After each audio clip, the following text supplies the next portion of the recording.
Hey, everybody, welcome to this episode of Think Business Live. I'm looking forward to talking with Debbie Levitt. Debbie, it's great to connect with you. Looking forward to talking to you about your company and your book. We're going to be talking a lot about CX and UX. You're a consultant on strategy and really talking about the client-centric piece and the user-centric piece of the customer and user experience, which I'm really looking forward. And we're going to talk about your book in just a second. But I wanted to, I'm a business coach, and the way I like to start off all my podcasts, because I work with successful people who are stuck, I get them unstuck. I think people learn through stories. And so, what's been a recent stuck in your business, and how did you get unstuck? Oh gosh, I feel like we get stuck from time to time and we have to kind of redefine what we're doing. I remember when we were website designers 30 years ago, and then everybody got front page, and then we got stuck and we said, well, now what are we going to do? Everybody's doing this, though not as well as we can. And so I think there's been a number of periods in my business where I had to kind of redefine what our focus was. And I think that more recently my shift has been towards that customer centricity piece, because sure, I can do research, and sure, I can do some design, and sure, I can help you with some strategies, but where does all of that come together? And so I would have to say that we keep getting stuck. I keep getting stuck when everybody thinks they can do my work as well as I can, Yeah. even if they're not quite right, and I have to find a new and better way to explain what I do and level that up. Yeah, well, I love what you're talking about, because part of the pivoting is just making your message clearer. And in today's world, where attention spans are less than a goldfish, less than 7 seconds, we have to kind of remember, the curse of knowledge that people buy on a scale from 1 to 10 at a 2 or a 3. We've got to make our message clear. In some cases on a web page within 17 milliseconds. I used to be in the web development as well. 30 years ago, it doesn't seem like that, but I guess it is.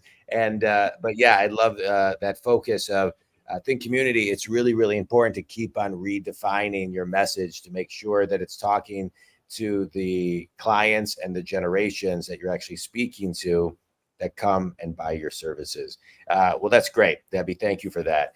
All right, let's talk about your book. You are an author. You wrote a book in 2022. It's all about, thank you very much, customer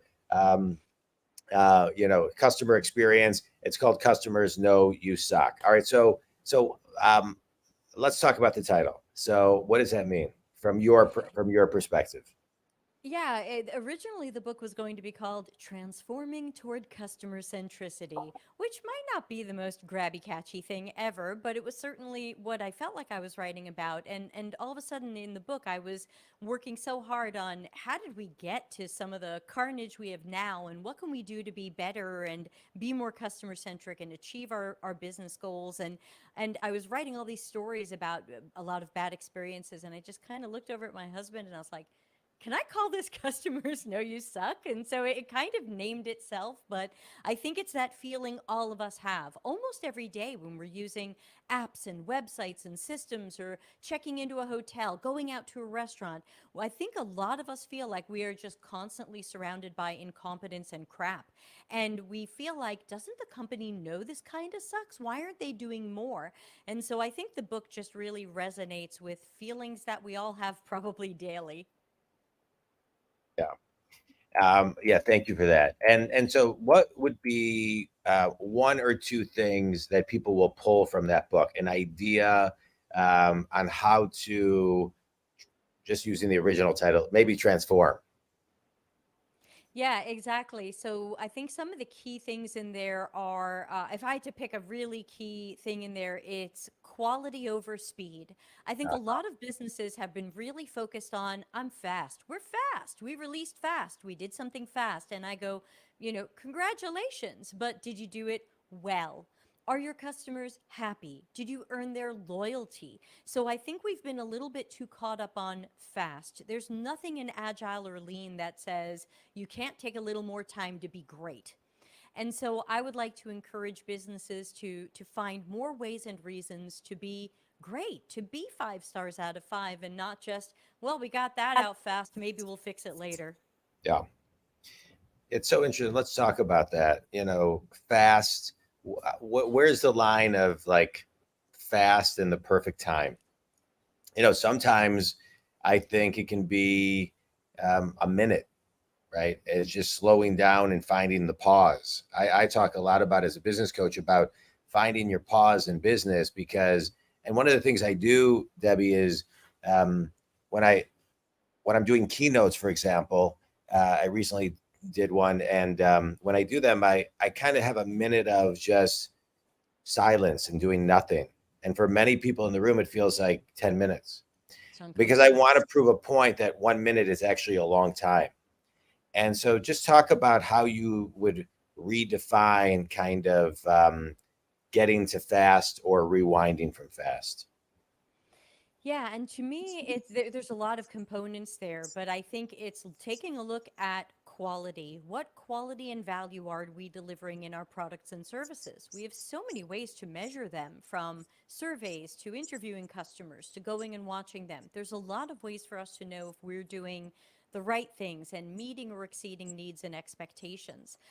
When we see we're not doing that, maybe we should start prioritizing quality over speed, because we can always be faster. We can Yeah. always drive our workers to be faster. We can always threaten them more and dangle more carrots and stakes, but I think we're not doing enough to inspire our internal teams and workers to be great. We've made everything so deadline driven, and we've talked about velocity and sprints and deadlines. And so I think one of the first things we can do is take a look at that and take a look at your company values. You're probably making a lot of promises to customers that you're not keeping. Did you promise to have empathy? Did you promise to be honest and caring and transparent and put customers first? Are you doing any of that? Yeah. I like that. Let's talk about putting customers first. So, you are specializing in customer and user experience. So, how many customers do people typically have, and what type of experience do they want? And that's for you to find out. Every customer is going to want something a little bit different. Certainly, they fall into segments or buckets where they've got some similarities across them, usually by behavior, not necessarily by demographics. But I encourage each company to go back to having great researchers. Every company, or at least the big ones, used to have R&D teams. You and I are old enough to remember research and development. And then people said, oh, those old scientists and academics, they're not fast enough. We read this lean startup book and we think this should be done in a week. And things changed after that. And so I think we have to go back to bringing on professional researchers, whether they're R&D or CX or UX or in other areas, and saying, help us better understand our customers and users so that we know the right products and services to create and the right executions of those ideas so that we can get the attraction, satisfaction, and loyalty that we need to grow and survive. Yeah, love that. And Thanks. let's talk user experience a little bit. You said you're in the web business. I recently read that somebody comes to a web page and within 17 milliseconds knows if they're gonna jump off. And so and we talked in the beginning about clearing our messages. And so, what does a web page look like today that is clear and concise, still provides enough content and information? It's not short, it's not long, it's just right. And what type of experience does the user really want? Because I just Yeah, say that because I just want to preface this too. I think it's confusing for people, right? People want enough information to make the decision, but they want it very quickly, and so they don't want to click more than a couple times, if at all. So what is that user experience? And think community, listen up. yeah. Hey, everybody. I think the number one thing is, especially when people are able to make a decision that quickly, I think that the behavioral trigger in their brain is, I don't belong here. Yeah, This doesn't have what I want. So the question is, how can we make sure in that first partial second or few seconds, that we've made sure that our target audience knows they're in the right place, that we have what they need. Now, very often we think that that's done with a screenshot of the product or impressive logos of who we do business with. But if this is again where research comes back into it, if we haven't researched with customers, like for example, we've done this at my company where we have we've spoken to say 30 or so people who fit into the target audience, and we ask them things like, how do you make a decision of what vendor to choose? Who else is involved in that? Who has to approve it? How do you know when you hit a website if you trust this company or not? And when we start to get information around the decision making and the behaviors, then whether it's your UX people or your marketing people or both can start to build a website that appeals to however your customers think. Because I can't say, oh, the right web page always does this. The right web page works for how your customers think, and within seconds helps them know I'm in the right place. These people understand my problem and can solve it. Yeah. Yeah. Yeah. That's the key. Can they solve it? Um, Do they understand it? yeah. Yeah. No, absolutely. I do want to talk a little bit more about your book because Sure. I get asked a lot. I wrote a book. It can anyone can download it for free on my website, jondwoskin.com.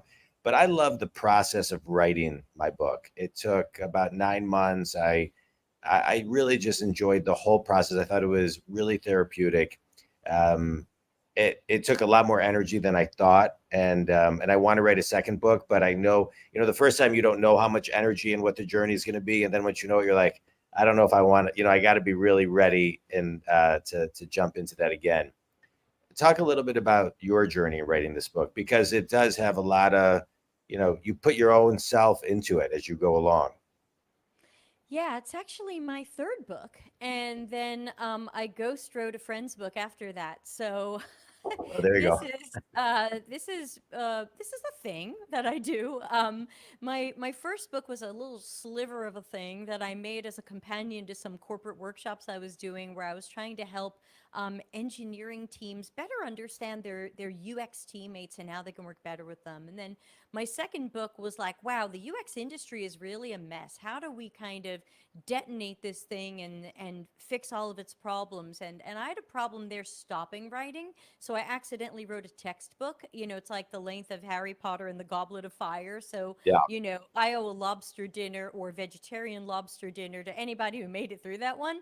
yeah, And so when I was writing this one, it was, okay, how do I find the balance between the endless buckets of things I want to say and how much I want to help people with lots of information, and the idea that people don't love super long books.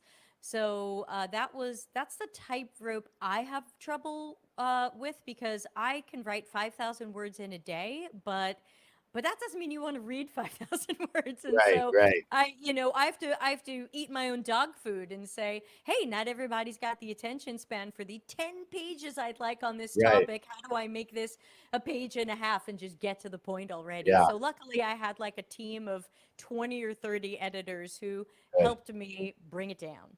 Good. Well, behind every good writer is a greater editor. I believe that.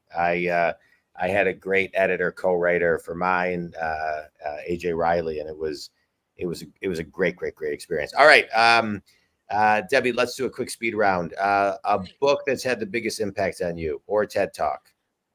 Can it be a non-business book? Sure, give me whatever you want. I would say one of the books that had the most impact on me for my entire life was Families and How to Survive Them by John Cleese and his psychotherapist. Okay, good. That sounds like a good one. Best piece of wisdom you've ever received. Um, some variation of follow your heart, probably. I remember when I had a midlife crisis at 19 and I knew I wasn't going to be a genetic researcher and I wasn't sure where I was going, and I just kind of kept going with music. I just Yeah, remember my grandfather saying to me, we knew this. We were just waiting for you to figure it out. yeah. And I think there was just something beautiful about that. Oh, that's special.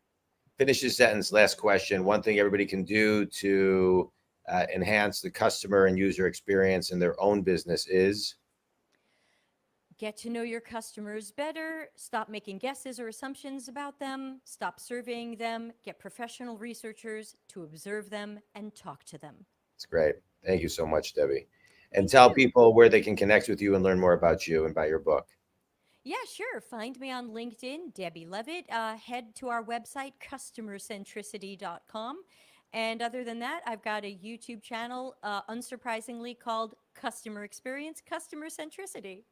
I love it. Thank you so much for being on the show. Think community. Thanks, Jon. I love this show as a business coach. I work with people who are successful but stuck. I get them unstuck, and I get to have guests that help me in that mission. So Debbie, thank you so much. You shared a lot of great stuff today. I just want to extract one thing from the beginning of our talk, which is make sure if you need to tighten up your messaging, you do, because that is the first piece of the customer and user experience. I generate a lot of business because my message, I think, is very tight, right? Successful, question mark, stuck, question mark, I can get you unstuck, right? So as a business coach, I really try to tighten that up. And so make sure you're doing that for your business. Debbie, thank you so much for being on the show. If you want Debbie, reach her at her information. If you need me, reach me at jondwoskin.com. Debbie, thanks. This was great. Thanks for chiming in from Italy. Yeah. Italy. What Yes. time is it there? 6:20 p.m. Okay, good. All right. Well, thank you. Thank you so Thanks much. again.